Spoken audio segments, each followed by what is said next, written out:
Hi, Antonius. Hello, Emin. Welcome. I want to introduce you a little bit to our audience, but you can correct me and add whatever I've missed. So today our guest is Antonius Tashejian, writer, researcher. I was thrilled to find out that you have been researching Armenian and Jewish nationalism. Mm-hmm. That you are studying geopolitics in Prague. So welcome to our show. Thank you for having me. Antonius, I have been reading your blogs and your pieces, your articles, and I want to start with your journey. Like you have been born in Lebanon, mm-hmm. and so you belong to in Azerbaijan, everyone thinks about one Armenia. There is Armenia, Armenians, but there are a lot of nuances in what Armenia is, what Armenian language is, what Armenian church is, what Armenian perspectives are on, various issues.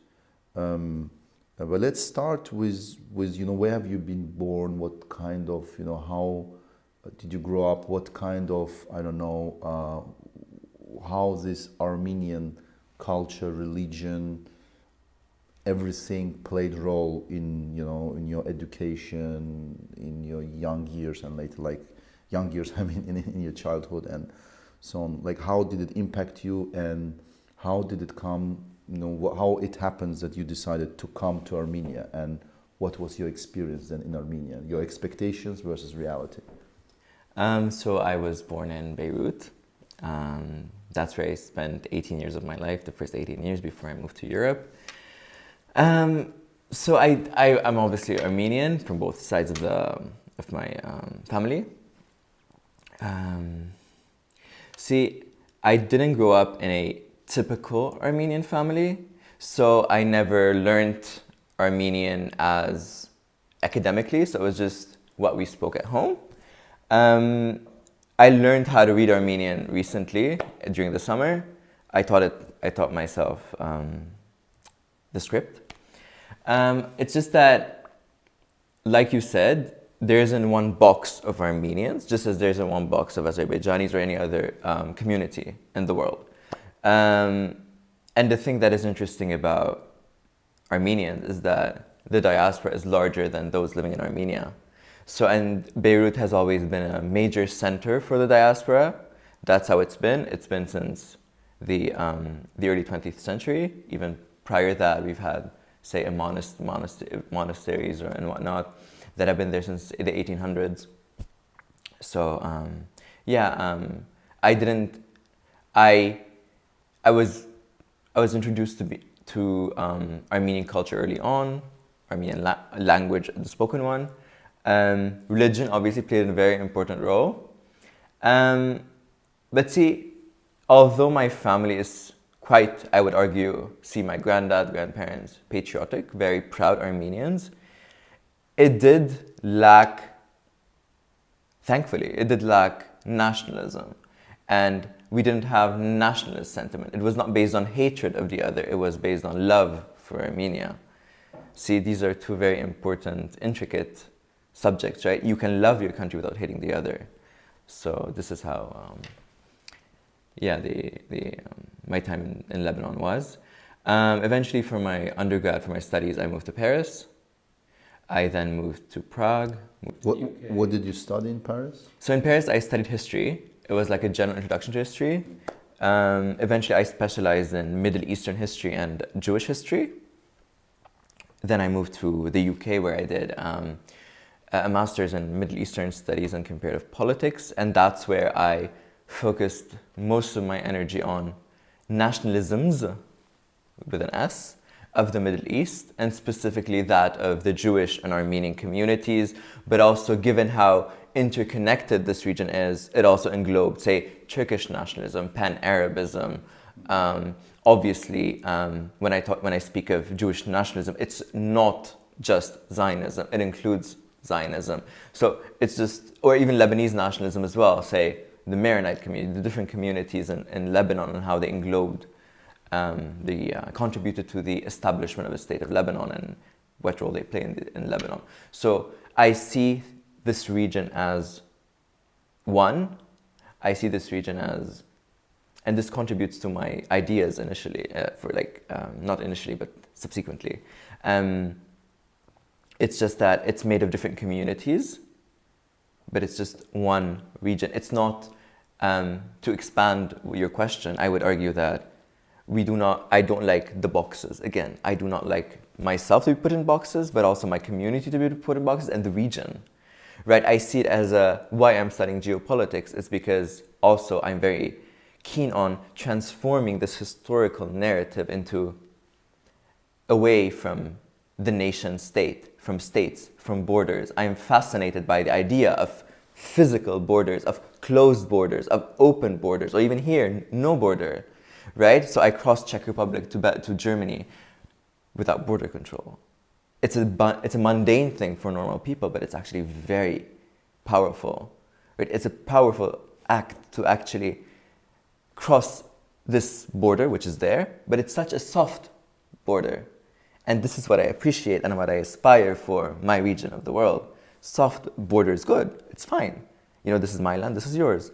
But when we make it soft, it's easier for cultures to intermingle, it's easier for language to intermingle, and it's easier for people to kind of like meet, speak, and have coffee, see? So have coffee, very important. I know that there was a lot of storm in Twitter when you were having coffee with your Azerbaijani friend or colleague, Sevinch. And I've seen that it created a lot of hate, but also a lot of support, which was, I think, also very important to notice and to observe in both communities. But let's come back to your trip to Armenia. I've been reading. I think you've spent last year about 3 months in Armenia. I did. So how was this experience? So what did you expect? With what feelings you came, and what did you see? What was the reality? And just your experience, Armenian, born outside of Armenia, your whole life you lived abroad, and then abroad, I mean, you lived not in Armenia, and then you're coming to Armenia, the land of your ancestors, yes. And so on. See, this is a very important point, but first, I think I would like to stress on my first time in Armenia, which was in 2019. I went there with my family. It was September 2019, my first time in Armenia. And this was as a life-changing experience as the 3 months that I spent in late 2020, early 2021 after the war. See, I imagined that, maybe ignorantly, although I've been studying nationalism and national identity and communities prior to 2019, around 4 or 5 years, right? I ignorantly was like, oh my God, I'm going to walk the streets of Yerevan, I'm going to hug everyone, we're all brothers, we're all Armenians. And it wasn't the case, see? Even in Armenia itself, I honestly, I would have felt, having lived in Paris prior to my trip to Armenia, I found more in common with with the French people in Paris than the people of Armenia. See, just because we have a common origin doesn't make us as one as this myth claims to be. See, even in Armenia itself, I was othered for being from the diaspora. Even when I spoke with the locals, I wasn't as acquainted with Eastern Armenian, which we can discuss, Eastern Armenian as I am today. And so when I spoke Western Armenian, they would respond in Eastern Armenian. There was this, this communication had a tiny barrier. But do you understand when you speak Western Armenian and Eastern? Today, yes. Speak Eastern Armenian. Back then, it was quite difficult. Back then, it was. So when you first time encounter this, it's difficult. Right. So you have to learn. Exactly. To understand. So we exchange words in English. We exchange phrases in English, and this was weird for me.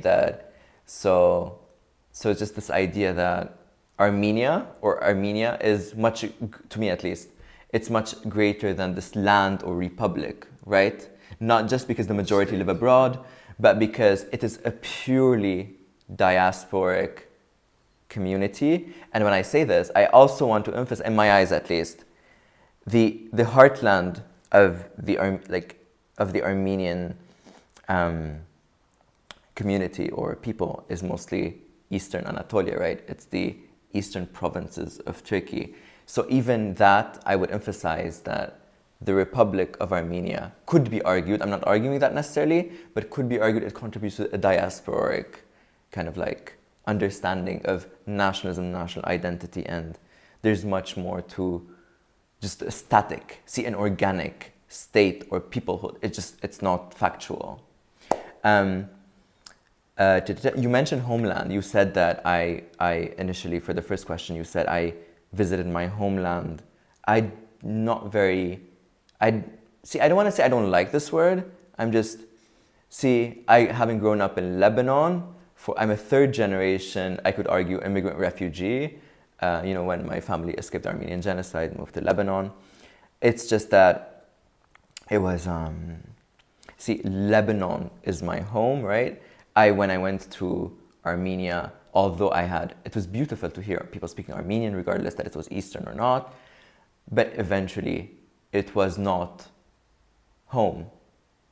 It could be home in the future. Maybe I could move there, live there, and make it my home, just as I made Paris my home, I made Prague my home, I made the UK, Exeter, London, whatever my home.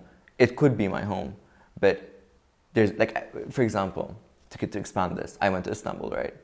I didn't tell you, but I went to Istanbul for a few days, my first time.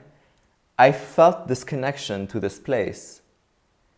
This is it. Armenian is beyond You space. felt more connection to Istanbul than to Yerevan. I did. I found it very interesting that being taught to hate the Turkish people, maybe not from my family, but the intricate, the greater Armenian community, that they will you will not be accepted, you might even be killed or anything, might be attacked. And then I moved there and people were interested. A Turkish friend of mine, Serhat, he would introduce me. I found it weird. He would introduce me as the Armenian from, he's Armenian from Urfa. And the last time my ancestors stepped in Urfa was probably my not even my grandfather, but my great-grandfather. So, and then I met this person from Urfa, who was a friend of my friend Serhat. I think they were roommates, not roommates, flatmates.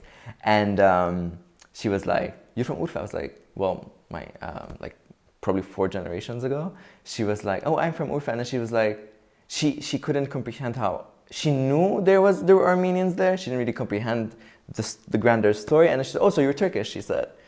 I was like, "It's interesting.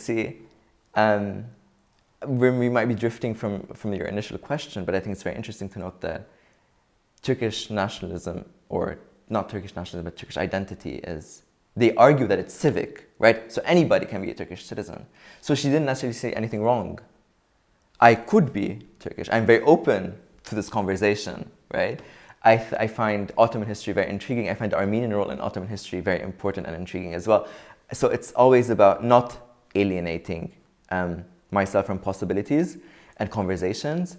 And it's just beautiful how two people, one who is currently from the city of Urfa and one person who is a descendant of people who have lived in Urfa, to just connect and just, we didn't explicitly discuss identity in details, but just the mere fact that we smiled, we shared decent things. "Oh, you're from Urfa, I'm originally from Urfa, da da da." And it was okay. This is it. It was okay. It was okay to have this conversation. I find it very beautiful. And to the topic of Armenian nationalism, when I mentioned that I could argue that the republic itself could be diasporic, it's because this piece of land, which is the Republic of Armenia today, did not contribute to the Armenian nationalist thought as much as Tiflis or Tbilisi in Georgia, as much as Constantinople, as much as Venice, or as much as Paris and Dorpat, which is Tartu today in Estonia, or Moscow, or even Baku.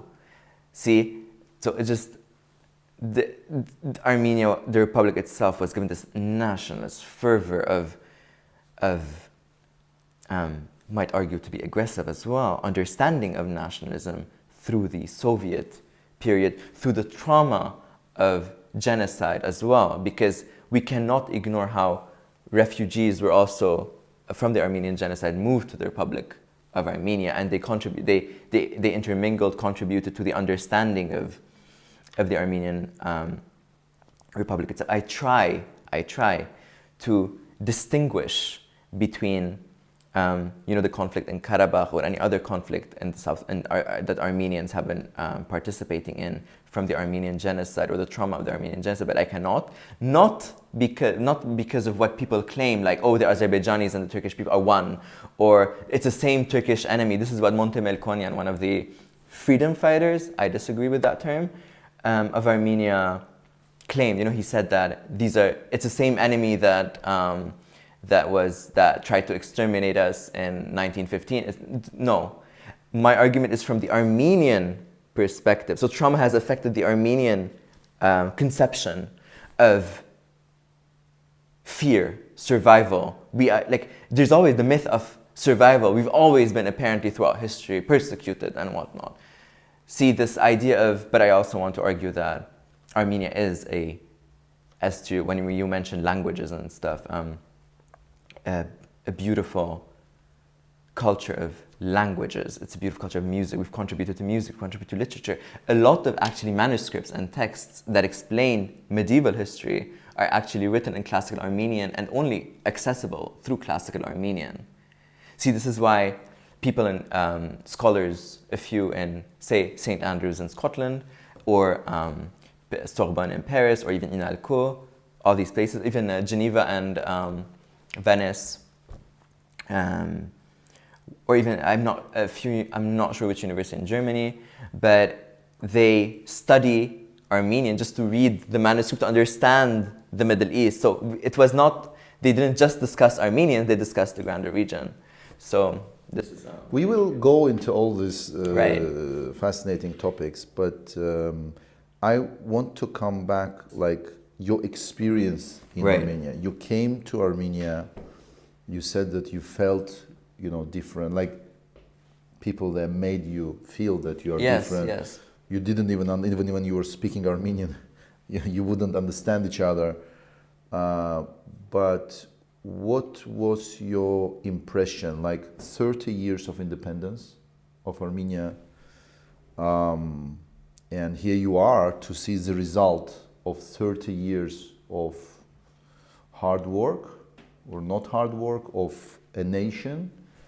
What was your assessment of results that state and society has achieved, and what diaspora contributed or didn't contribute for them to achieve a certain level of development? See, the Soviet legacy in Armenia is very strong. So prior to these 30 years, the mindset is quite different from, the way of life, the lifestyle, the culture in general, not just political, but also socio-political or socio-cultural would be quite different. It means that the diaspora was more exposed to, dare I say, freedom of expression from the West, so than those in Armenia itself. My experiences were,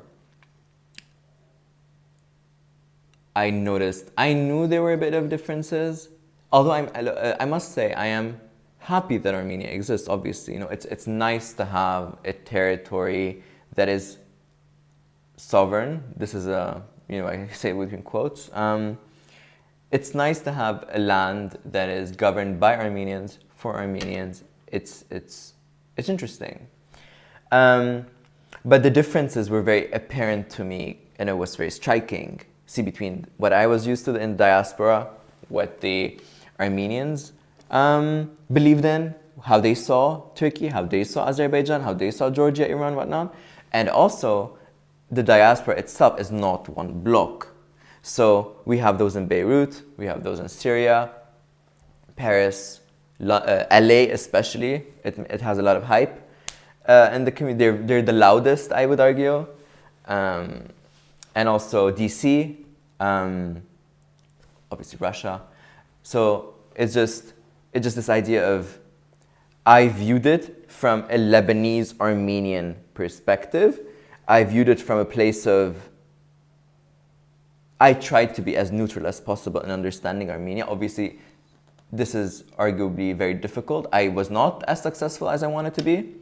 I did see it from my lens, my understanding, and this is very important to mention, is that we as individuals are about experiences. The experiences make us, right? So we cannot, I always say that we should not center on or emphasize or give agency to history as much as we are doing now, but we cannot dissociate or break away from our history, be it Azerbaijanis, Armenians, or even Azerbaijani and Armenian history together, because our history is interlinked, whether we want it or not, whether nationalists want it or not. See, if our history is interlinked, possibly and hopefully our future would be as well, and we can discuss this eventually. So, also, sorry to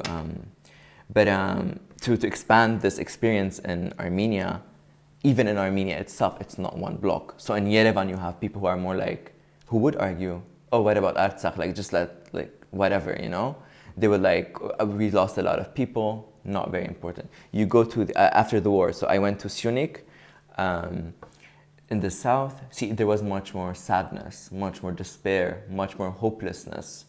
I went to, when I crossed the Lachin corridor into Nagorno-Karabakh, went to Stepanakert, the mood was even sadder, obviously. I mean, they experienced war, right?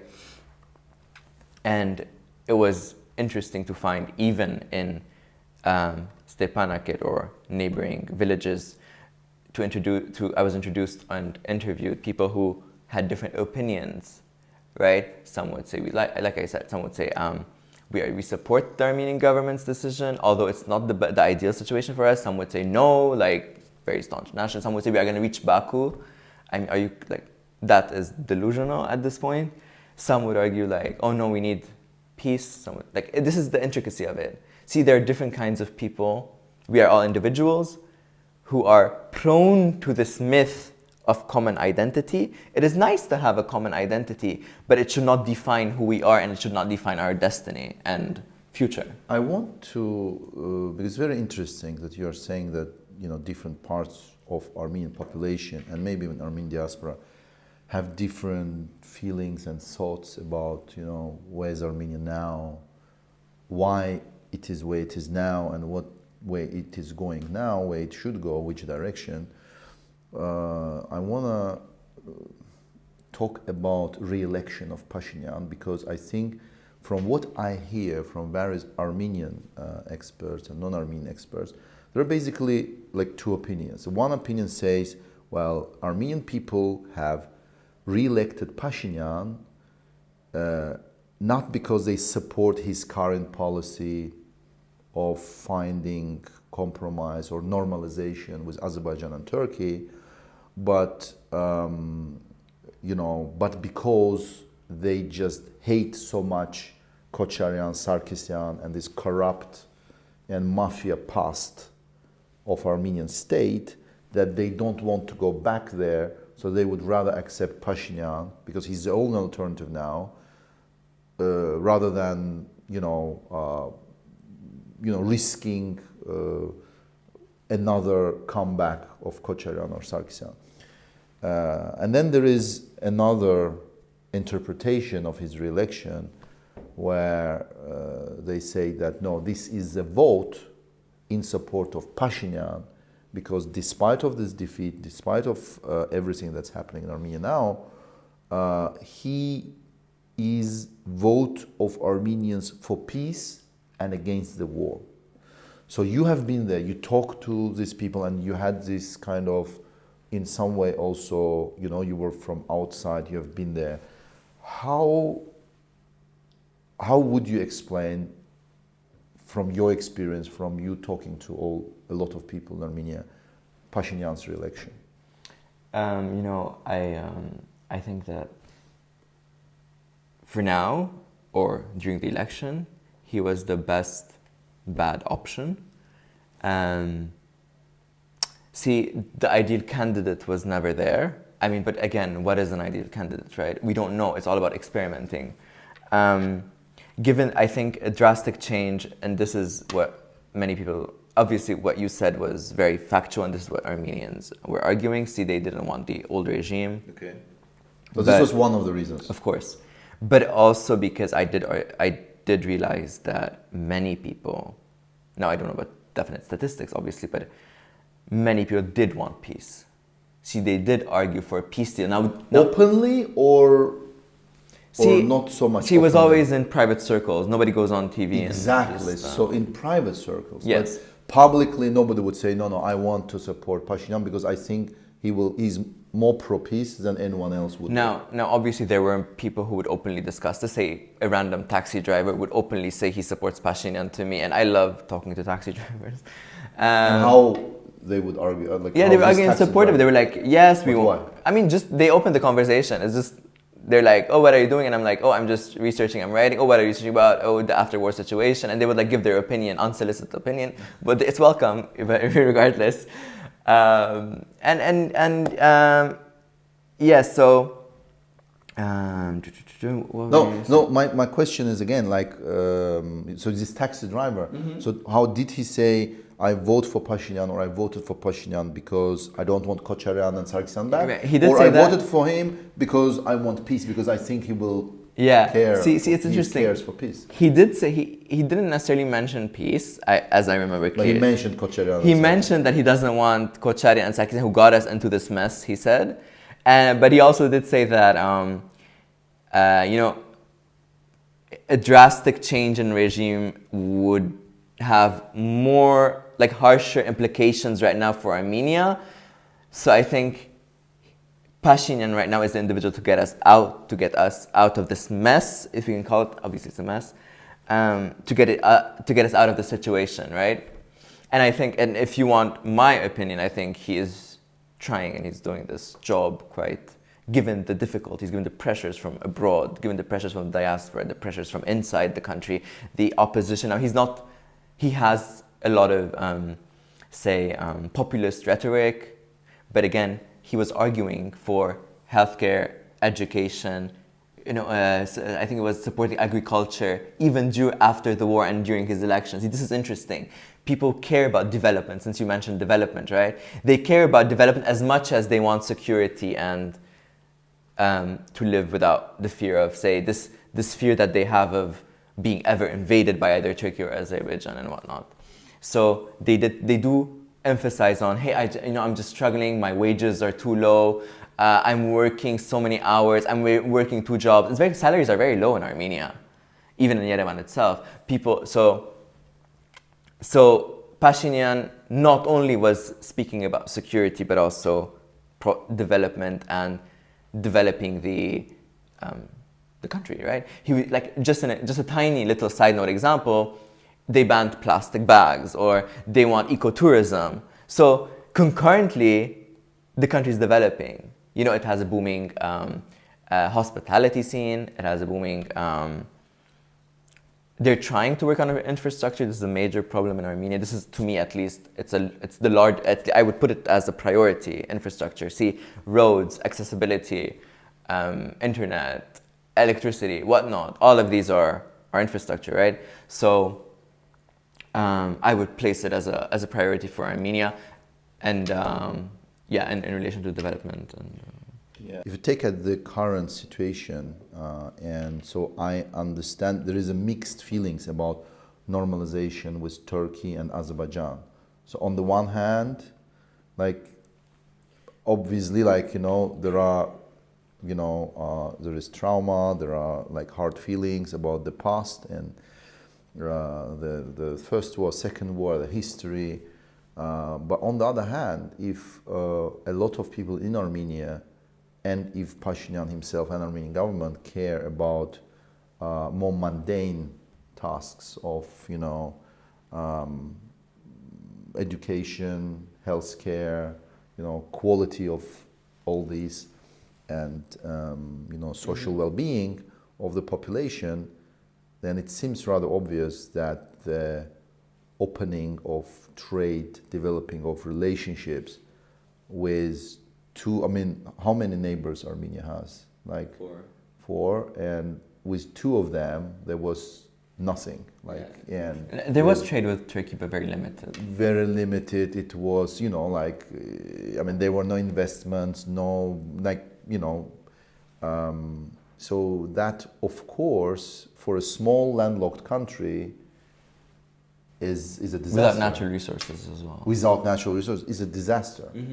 And as I think we have all seen, that even with diaspora's support, whatever it was not enough, right, to upgrade Armenian state and its development and different areas of life to the degree that would satisfy Armenian population.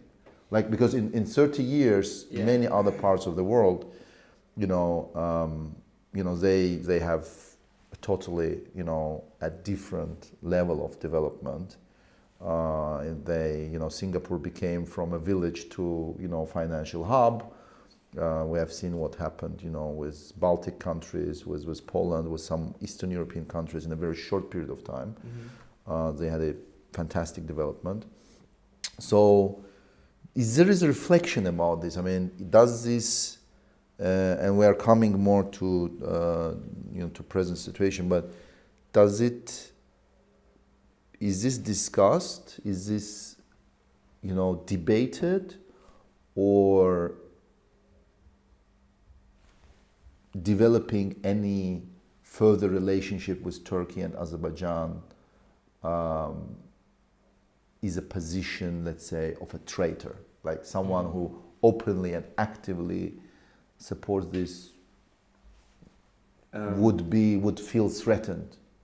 So there are, again, not one block of Armenians, different opinions. I'm not sure which would be the majority, but again, it's very critical to openly say, yes, I support normalization with Turkey. Also, for example, the Tashnak, I think it was yesterday or 2 days ago, they had their 131st anniversary in Yerevan, and they said, we are going to fight against the Turkification of Armenia. And I'm sorry, I still don't know what that means. It took me, and even since I read this, I was like, Turkification of Armenia. And they probably mean the development of relation with Turkey and Azerbaijan. Having investments and all of this, which again, raises questions like, normally you would want this because trade, investments, what it creates, creates prosperity and peace. Because once you trade, you get investment, and if you don't do that, what is then the alternative? Because what is the alternative? Isolationism. I try to understand the logic. Let's now put off this, let's say, Dashnak part of Armenian society. What is then the alternative?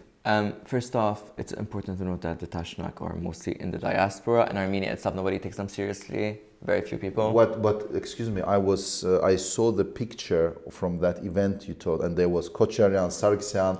So there was some of the richest Armenians, oligarchs there. So the grander population, actually, the part of elite, I would say. Opposition plus yes. Richest Armenians in Armenia. It is important. Their role is important, but again, I think given that they barely take any seats in the elections, they're not taken as seriously as they claim, and as obviously, it's very easy to scapegoat them. I don't like them, I can say it openly, but it's easy to scapegoat them, especially in Azerbaijan and in Turkey, to pinpoint, because they are the ones who are the most populist and very vocal about their hatred of Turkey and Azerbaijan, right? No, but I don't want to go even into that topic. What I'm asking is, what is their alternative, what they propose? Because what they have built, Armenia they have built, I should agree with Pashinyan in a sense that when he says that, when he came to power, he had a state that was built by these people, by Kocharyan and Sargsyan. And then, you can barely change. Built is an interesting Built word. a new state within a year or 2 years. Yeah. So basically in this war that happened between Armenia and Azerbaijan, it was the Azerbaijan on the one hand, and there was Armenia that Kocharyans and Sarkisyans built, not Pashinyan. Pashinyan, I think, didn't even have a chance. He just started fixing things, and then he didn't have enough time, I think. But my question is, like, what do they suggest, the Kocharian, Sargsyan, Dashnak party, what they suggest as alternative? Like, if you don't trade with Turkey, with Azerbaijan, if you don't develop these normal relationships, not even politically, like economically, how then Armenia, like what do they promise to Armenian population? See, this is the thing. From economic I point love of this view. question because I have been struggling to answer it for the past years. I genuinely don't know. See, they might say something but do something else. They might say something and then say something else. And eventually it is based, to me at least, to my understanding, it is based on, dare I say, hatred of the other. There is nothing factual, there's nothing practical that they are suggesting. There's nothing, to me at least, again, like, I want to understand them at this point, and I'm just struggling. It's just that after the war, right? We Armenians lost territory, and then you have the Armenian Revolution Federation chapter or the youth chapter in LA sharing a map of Greater Armenia. They were like, we're gonna regain our land, or this is historic Armenia, and they said this is the What historic lands Armenia, exactly? and this is Pashinyan's Armenia, showing that Armenians What have was lost the territory. Great Armenia? What did they put on that map? It was what they consider Western Armenia, which is Eastern Turkey, which was Part also, of Turkey. Yes, Wilsonian Armenia. It was Javareti in Georgia. It was Part of Georgia. Nakhichevan in Azerbaijan, Azerbaijan. and obviously Karabakh.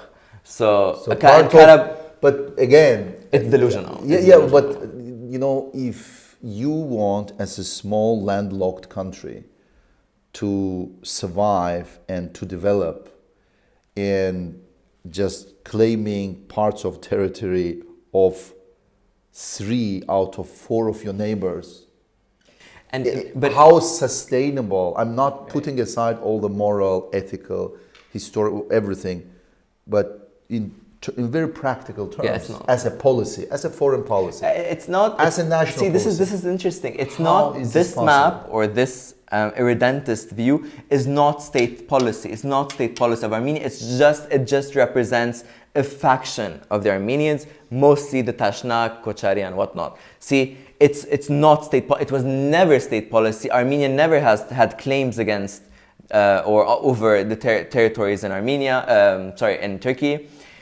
Obviously, never was it even mentioned that they claimed territory in Georgia, and the only thing about Azerbaijan would be Karabakh, and obviously, for example, the destruction of the cemetery in Julfa in Nakhichevan, or things like. See, this is intricate because there was a community, and when the population exchange happened, or they were expelled, Armenians were expelled from Azerbaijan. See, it was much more recent than. The Armenian genocide and for Turkey's case and everything else.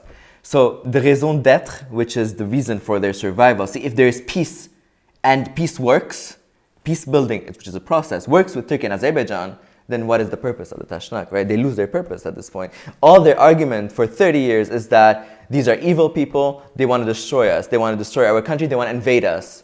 See, they share one map of Greater Azerbaijan, showing parts of Armenia being part of Azerbaijan. They show a random map of Turkey and some Turkish ultra-nationalists who says that they want one link with Azerbaijan. But these are, again, once we prove, and this is what I want, to prove eventually, I cannot guarantee it. I cannot guarantee that we're going to have amazing relations with Turkey eventually and it's going to benefit us.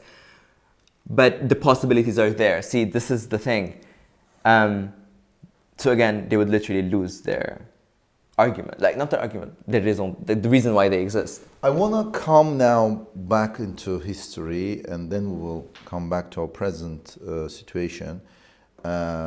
Since you study Armenian nationalism and then Jewish nationalism, I wanted to ask you, what if... Tell me first of all, what is Armenian nationalism? The birth of there is one way of looking at Armenian nationalism, or are there kind of different concepts and nuances about Armenian nationalism.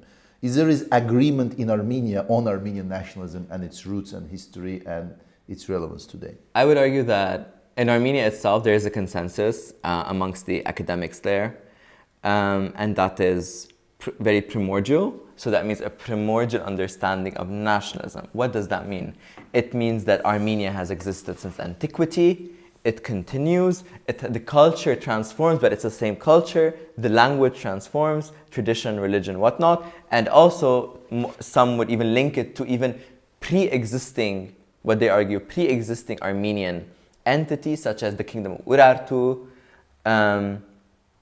and even some like this argument that Armenians have always existed. See, the other school, which is mostly in Armenian nationalism, at least in the diaspora, it subscribes to the modernist school. What does that mean? It means that nationalism is a modern creation, it's the endeavor. It is Eurocentric, so it started in Europe. It is, for example, the Armenians who were studying in Paris, they were inspired by the Enlightenment ideas. In the mid 20th century, 19th century, they not the 19th century, it's the mid 20th century or early 20th century. They just developed this understanding, and this understanding of nationalism was established. So the concept of nationalism was there, and eventually the nation was created. So it's not that there's a nation and then we have nationalism. No, nationalism precedes the nation. Nationalism created the idea of Armenian nation, right? Because you also referred initially, and I didn't correct you, but you referred to the Republic of Armenia as a nation. See, I don't. Nation is a construct, yes, it exists, it's an imagined community, but it's, to me, the Armenian nation, if you want to use that term, is the global Armenian nation, including the diaspora. Armenia is a state, it's a nation state, because it's based on it centers on one nation, but it's just a product of the modern world. It's all states on this planet, on this map today, are products of the modern world.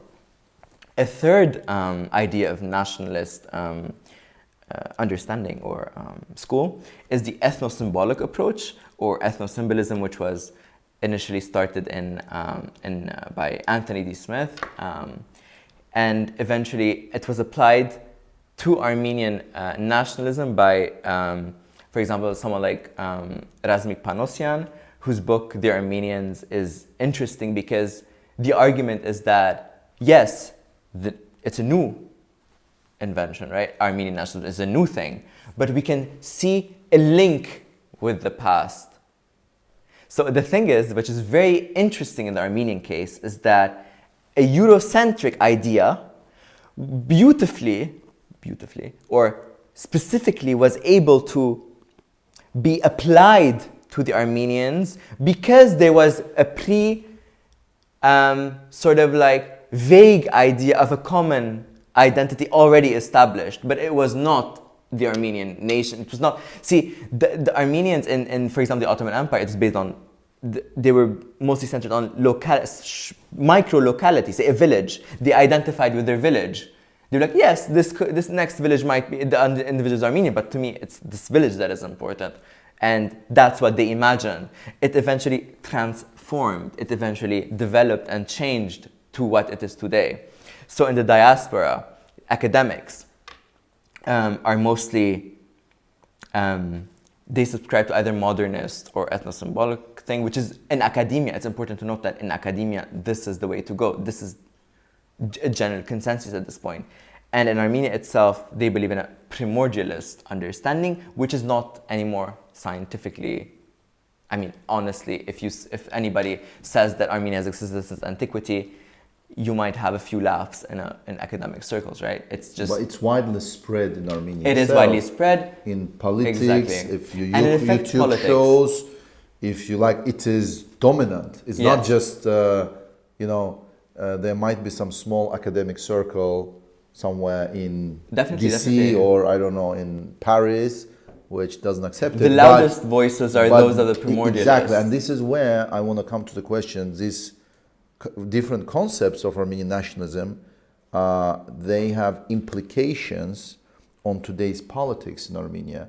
They have implications on also how Armenia perceived in Azerbaijan, because what a lot of people in Azerbaijan see, which is very spread, on YouTube and internet, this,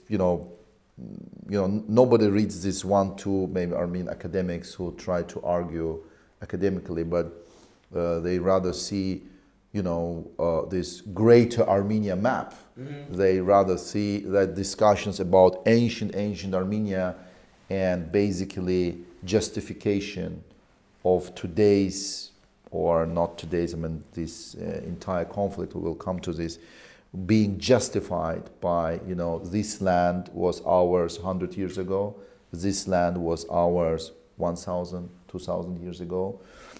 So we are coming to the heart, of this conflict, because depending on these concepts and how they play out in today's politics in Armenia as a state, we have very direct implications on what is politics in Armenia and what is its foreign policy.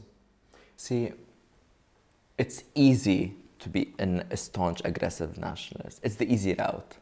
This is the route that is easy, at least for Armenians. Is it easy? Yeah. Because the belief that it's the price. There is also, the price to pay for it. Oh yes, but I'm not sure they're aware of it. Well, even after the war, you think that there is no kind of reflection on what happened, what is the balance of power, and I'm trying really to Pashinyan introduced this. He after the war, as a major figure. I wouldn't actually know. Levon Ter-Petrosyan before him did introduce Levon this Petrosyan idea. tried, but failed.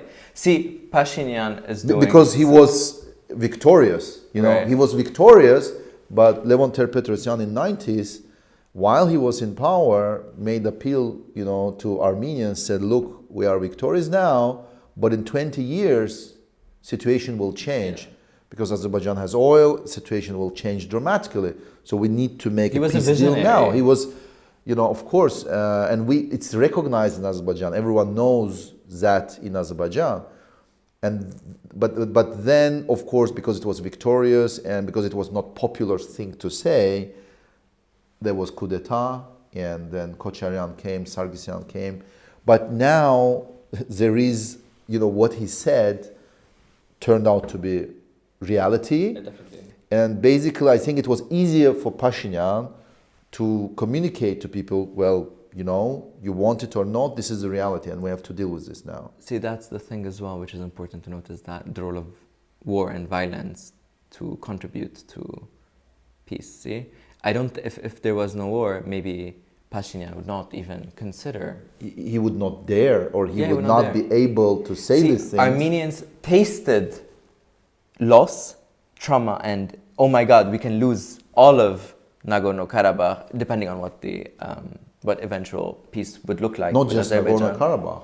Aliyev, definitely, hints and about Zangezur as well, right. And we will come to this discussion. But the thing is that you see from Azerbaijan perspective, if the territorial integrity of Azerbaijan is not recognized by Armenia, then for Azerbaijan there is no border with Armenia, you see? So, and of course, this is a threat.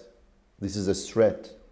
And to both communities, actually. To both communities, to both countries, but considering the recent results of this Second Karabakh War, to me, what Pashinyan does is very rational, Yes, it is. And is what actually scares me is to see that not all of population supports, Pashinyan in his efforts to deal with the reality, because there is still support for. You are saying it's a marginal support. What was the percentage the Kocharyan Sargsyan got on the election? I'm not necessarily. I can't remember. So no, Not it was a sizable. They are now the official opposition. But the thing is, in any country, They are not gone. Sorry, they are not gone from Armenian politics. Oh, they're not. No. They are the force, to be reckoned with, and they are very well organized. Very well. They have money.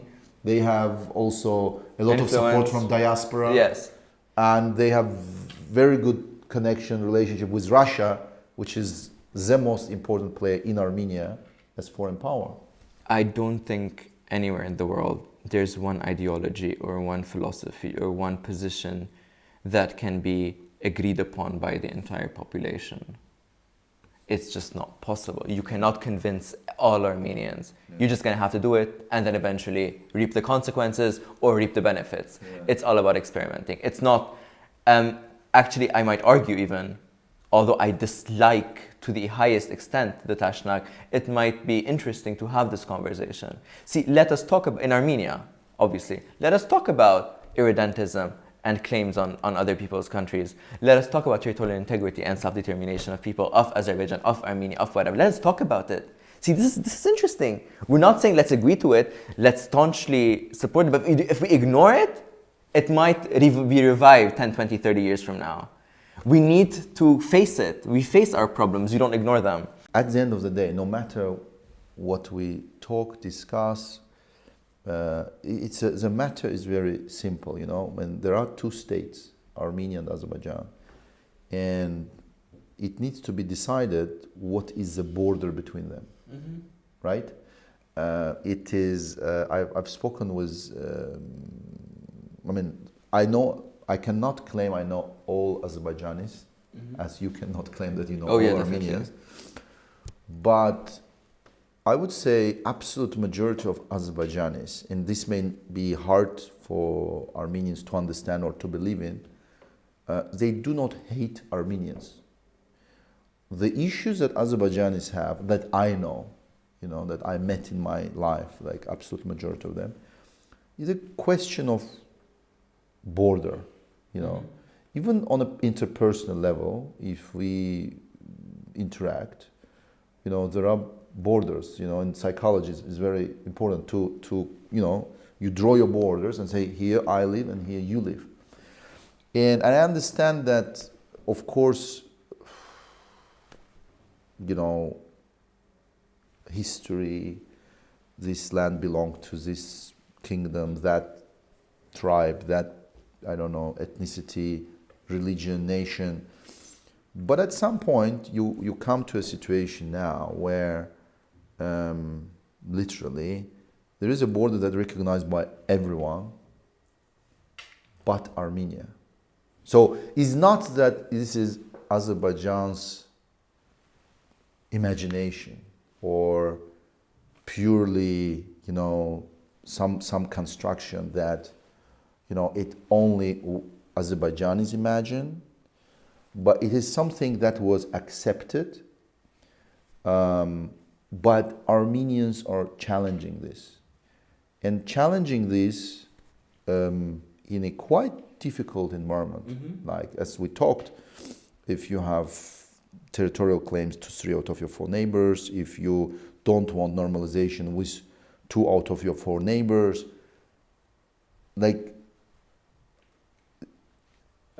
I'm trying to understand how we, as Armenians and Azerbaijanis, can move beyond that. Oh, wow.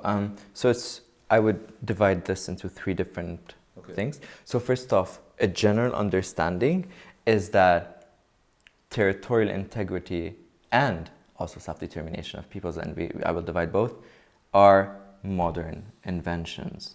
They're modern establishments, imagined, right?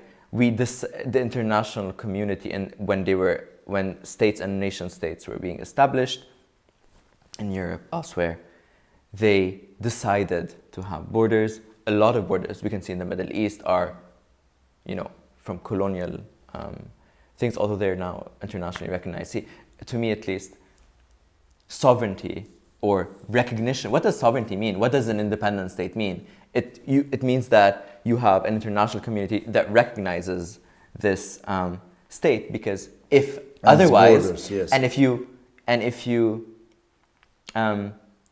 threaten this system, it would kind of like hinder or threaten the balance of power or this status quo that apparently we are all as in the world have agreed upon.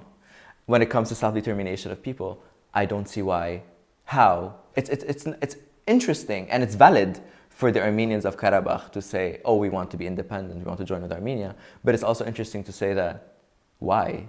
See, why can't these Armenians actually live normal lives under Azerbaijani rule in Azerbaijan? Now, the idea is that borders are soft, to me at least. Yes, Aliyev has recently, or not recently, for a few times, has claimed Sunik or Zangez or whatever you call it. Not entirely. He says a quarter, but the thing is that this is historical lands. You know, I think he never said, and actually once he said that Azerbaijan is not claiming any of international recognized territory of Armenia. He said that after his, kind of, I won't want to play here advocate of Aliyev, but because I see this a lot in Armenian media and public space. You see, what he says that these were our historical lands is what I would say all, but many Armenians, at least what we read and what we hear online and in politics, they claim about parts of Turkey, Azerbaijan, even Georgia. And so, but if you really look at his position, what is his position? His position is, from what I understand, is like, look, you want our lands, we want your lands. So this can go on forever. Definitely. But we need to draw the line. And the line to draw is how the world accepts us, both Armenia and Azerbaijan now. Because if we go back 100 years, you see, the Armenians see 100 years the Bolsheviks gave, Karabakh to Armenia, to Azerbaijan as unfair. And Azerbaijanis see that as fair, and they see as unfair that Zangezur was given. As when Armenians see unfair that Nakhchivan was given, to Azerbaijan. So, and if we go even further in history, and not just between Armenia and Azerbaijan, I mean, if we imagine that historical claims that 100 years ago, or 200, or 1,000 years ago, this or that land belonged to someone and this need to be restored, I think this is madness. I mean, there is no way. But the world is a realist world, right?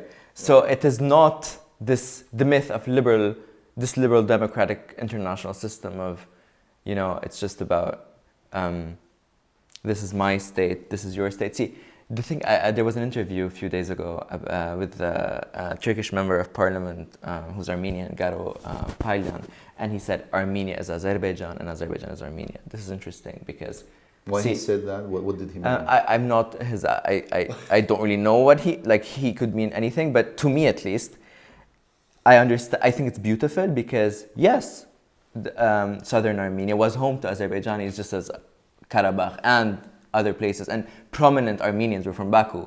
So again, there is more nuance to the story.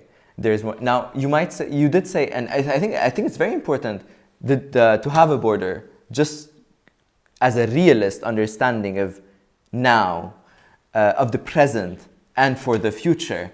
Now the future could be fluid. The future could mean anything. Azerbaijan is powerful now. Armenia is not. It could shift. It could be different. They could merge into one country. They could have a pan-Caucasus federation with Georgia and I don't know. Borders are very fluid. Borders are soft. The future is open to different understandings. I mean, we mentioned this yesterday. If anything, Armenia could be a vassal of Russia. Azerbaijan could be that of Turkey. Everything is fluid. Everything is understandable and it's dangerous. It's dangerous to Armenians, it's also dangerous to Azerbaijan. It's dangerous to understand, and it's dangerous because it's uncertain, the future is uncertain. The only thing I, at least as someone who aspires for peace building, I can focus on is obviously human life, like not to have that violence, but also what we aspire for the future. We can argue for days if Karabakh should be part of Armenia, if it should be independent, or it should be part of Azerbaijan or territorial integrity. This is an argument that is for now at least, it's, to me, open to see a discussion, right? It's not static, it's not fixed, it's not, yes, again, I will repeat this because it's very important, territorial integrity is important, between quotes, in this modern liberal international system. But in fact, this is just baseless, because all states they care about their interests. France cares about its interests, Germany cares about its interests, US, Russia, and obviously Azerbaijan and Armenia. But the only difference is that in a realist sense, you need to understand that as Armenians, and my message to Armenians would be, we are in a weaker position, right? So when Aliyev would say that, I don't see Armenians would feel threatened with what he would say, but not necessarily myself, because it's like, just like you said, and you said it very factually, that, see, when Karabakh was given to the Armenians, when Karabakh was given to the Azerbaijanis and Sunik to the Armenians, both were sort of like, and everyone was unhappy. Everyone was unhappy. Azerbaijan, it's not that... It's just, we need a means to be happy at this point. It's not that Azerbaijan was happy of, having Karabakh and not having, Zangezur or Sunik. So, and I see, if I look at this, at Bolsheviks who came to power as big boss and had to, make everyone satisfied. And it's not just between Armenia and Azerbaijan, it's also between Armenia and Georgia. They were territory they gave to Georgia, and territory they gave to Armenia. And again, Georgians and Armenians were not happy. And by the way, it was during Ter-Petrosyan times in 90s, there was also separatist movement in Georgia. So Armenians in Georgia, in Javakheti, they also wanted to become part of Armenia. And it's back then, to my knowledge, Ter-Petrosyan stopped it because he understood that he cannot fight two wars, one with Armenia, right? One with Azerbaijan, or another one with Turkey. So is not possible. And but anyway, I want to come back to the. Also, if you're asking me in general, or if anybody does ask me for what is the solution to the conflict, I don't know. If you tell me, if anybody claims to know the solution to the conflict to make both communities happy, I would argue they're probably lying. We don't know. It's all about experiment. Life in general, human life, human history is all about experimenting. Sorry, I want to say this, I think it's very important. The Tashnak in history have been experimenting. A faction was supporting, for example, during the Ottoman times, they were supporting the Young Turks. Another faction was like, no, we're not going to negotiate with the Young Turks. So it's all about experiment. Even when the Bolsheviks were coming to Armenia, Armenian Tashnak leadership was like, oh my God, let us call Turkey for help. Let us call the Turks for help. So it's just, based on the present, things could change, could alter. Everything is susceptible to different, it's open. At least. It's unsafe, it's difficult, it's dangerous, but it's open. See, I wouldn't argue, given if I'm going to look from an Azerbaijani side, yes, Azerbaijan is right now at the most powerful it's ever been, and I don't see why not it would claim Sunik or Zangezur. I don't see why not. It's dangerous for us, it's unreasonable. I'm not saying they're going to claim it or take over it, but having a conversation, why not? Let's just talk about it. It's open. See, there's always nuances. I always stress about nuances. People might find me unreasonable, but then again, let's have this conversation. It's not dangerous. Let me just say that, even Aliyev himself, if we have coffee, sure, we can talk for days. I mean, I don't represent anyone but myself. So I'm not, so it's an interesting thing to just, we always talk about listening to one another, but we cannot listen to someone who's not talking. You have to talk to listen, right? So this is just. Let's come back to. I want to come to geopolitics of today, the reality, and how Armenia deals with it, or in your view could deal with it, right? Because this is something that could lead us towards peace or could lead us to another circle of violence in 20, 30 years when, I listened to some Armenian experts. So one of them said that, well, Armenia just needs another 20, 30 years so to get stronger. And within this period of time, Azerbaijan will collapse or will become weaker. And then we just, regain the high ground. So another war and so on and so on. So there are such thoughts in Armenia right now. Of course. And so if we look at history, in Soviet times, for decades, and I know it not from books or anything, from my own family. For decades after Bolsheviks came to power, they imposed the peace. So they brought the peace through violence and imposition. And they made decisions that until today Armenians and Azerbaijanis are not happy about. But despite of this, for decades, you had a situation where Armenians were living in Azerbaijan, Azerbaijanis were living in Armenia. There were basically friendship, family ties. I know from, my father had a lot of friends, Armenian friends in Baku, and they were all in high positions. They were having very comfortable, it wasn't like friend, it was like family, it was, and this is why, for many Azerbaijanis, even in Baku, even when pogroms started in Sumgayit Baku, a lot of people in Baku in Azerbaijan were shocked. Mm-hmm. So it's not like also like the entire population of Azerbaijan were going after Armenians. Like I'm sure not entire population of Armenia were, expelling Azerbaijanis from Armenia and from Karabakh. Again, we cannot put Azerbaijan in a box. We cannot put it in one category. Exactly. So there was a moment, like there were decades, at least I can say, in the recent 100 years, where Azerbaijanis and Armenians were living very well together. Mm-hmm. Yeah, ancient hatred were is a friends, were very close friends. And I've read in one of your blogs, the taxi driver you were talking about, it was even saying that, we were closer to Azerbaijanis than to Georgians. Yeah. Like we had better relationship with Azerbaijanis than with just Georgians. a casual conversation in a taxi. And I can confirm it from what I've heard from my father, from many other Armenian Azerbaijani friends whose families had these interactions, and so on. We love Georgians. I want to make a disclaimer here, but I'm just talking what my family's experience was.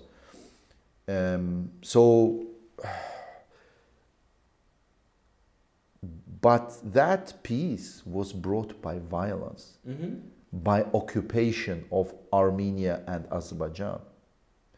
So now let's come back to today's reality. Today we have a situation that, again, through violence, Azerbaijan restored its territorial integrity. This is how Azerbaijan sees it, and this is how we think the world sees it, because all other states. I'm still like confused about if Armenia recognizes or doesn't recognize territorial integrity of Azerbaijan, because on the one hand, Karabakh, Nagorno-Karabakh is not recognized as independent by Armenia, but on the other hand, of course, even only now to open doors to negotiations. Even now, I've heard that this demarcation of like border between Armenia and Azerbaijan. Kind of Armenian side says, let's do this, but accept the Nagorno-Karabakh part, because we leave it outside and then talk and discuss. So currently, what happened, again, through violence, we came close to the solution. I agree that it is not absolutely solved.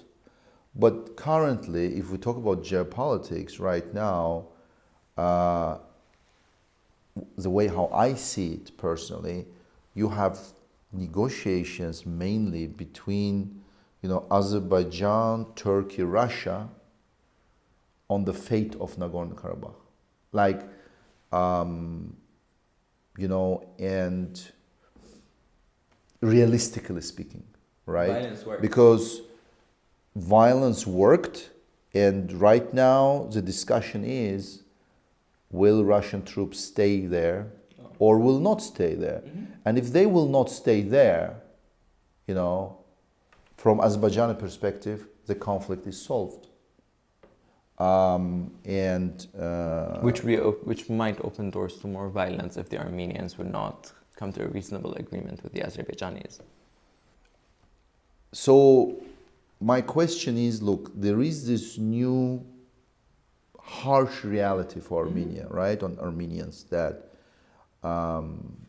this is a new geopolitical, basically, reality.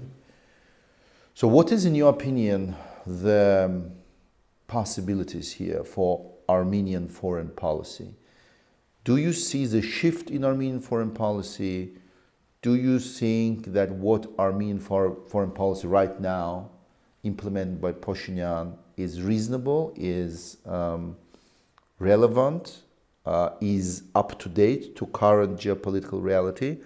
Or do you have another opinion on how Armenian foreign policy should be built at this stage from now on to deal with this new geopolitical reality? See, when it comes to Pashinyan, he was sort of like working reasonably since he got elected in 2018 after the Velvet Revolution. The violence during the war altered things, changed things. Violence often works throughout history. Mass atrocities didn't work. Genocide works. But side note, my mission is to avoid physical violence. Let us solve it before violence, right? Let us try at least. Trying is very important. It's all experimental. I think right now,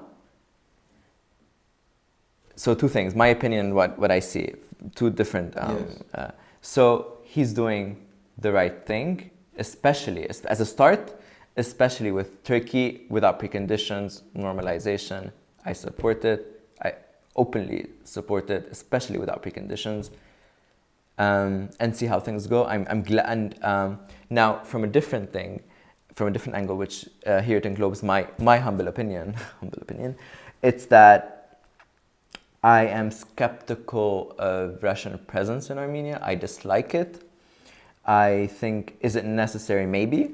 Some could argue maybe. Even I could argue maybe. This is reality. It is, of course. Regardless of you liked or not. You definitely. Not just in Karabakh, in Armenia itself. Yeah. See, but my point is, why can't Armenia potentially, it's all experimental, potentially have better relations with Turkey and Azerbaijan, solve the situation without Russia?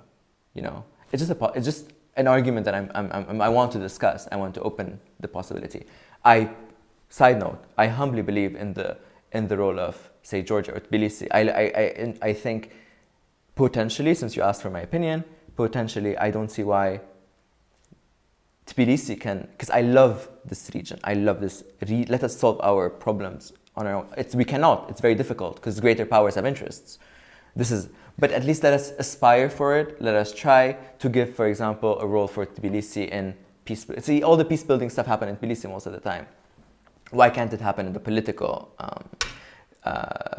level between Azerbaijan and Armenia? Why can't we give Tbilisi this space? Another thing would be why before the war, for example, Armenia has been fervently against Turkey's Azerbaijan's kind of like offer to or possibility for Turkey to be in the OSCE Minsk group. I think, why couldn't Armenia even suggest that, okay, let Turkey join? See, I think it's important for Turkey as a player, right? Let us be reasonable. I'm not threatened, at least in my opinion, or my country as Armenia is not threatened by Turkey at this point.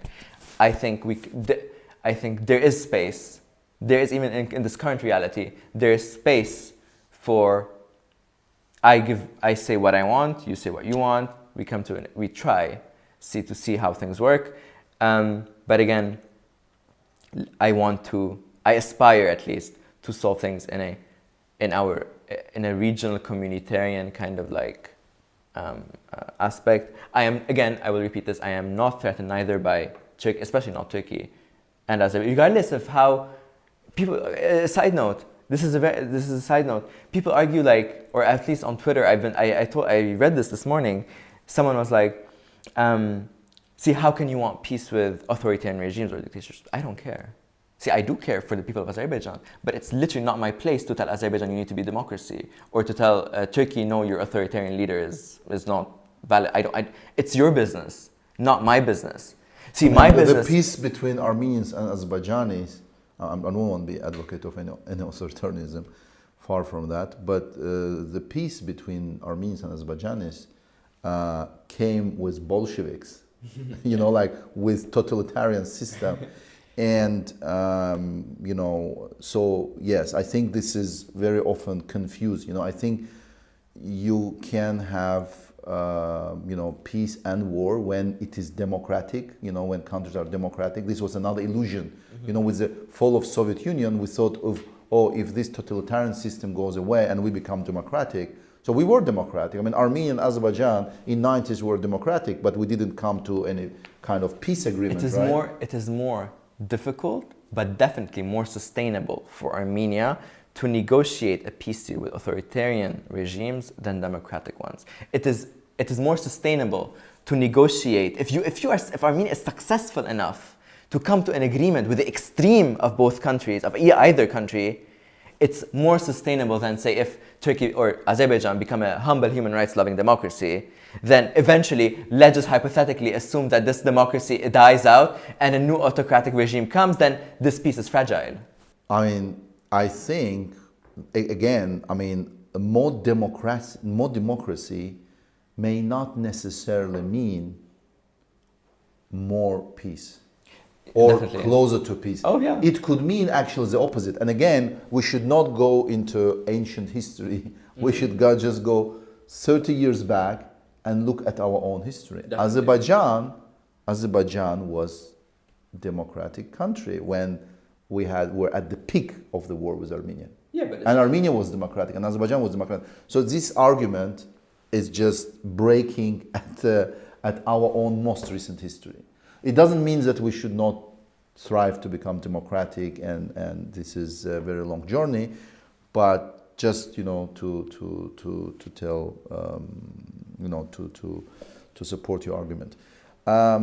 Look, we have spoken more than an hour and a half, and I have so many questions. I have so many topics to talk about. We haven't even discussed even a tiny part of them.